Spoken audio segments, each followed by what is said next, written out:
ওরা যে বলছে যে আমি জামাতের আমির, এটা মিথ্যা কথা। আমি জামাতের আমির নই। না না, আমাকে আটক করে নেই। ওরা আটক করবে কেন আমাকে? হাফেজ মোহাম্মদ ওসমান গনি। আমার দলীয় পরিচয় হলো আমি জামাত ইসলামী রুকন। তো নাজিরপুর ইউনিয়নের প্রসার নাজিরপুর ইউনিয়ন নির্বাচন পরিচালনা কমিটির আমি সভাপতি।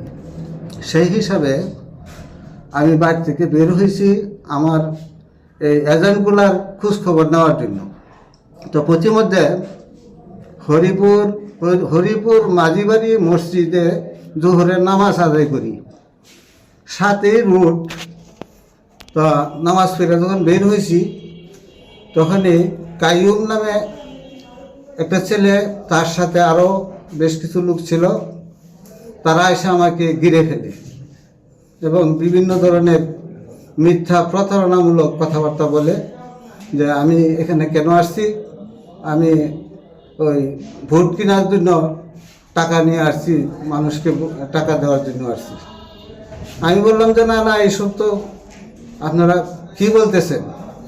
তারপরে তারা আমার হাতে দুটা টানটুনো দিছে, এমন ধরনের ওই ব্যবহার আদি খুব খারাপ করছে।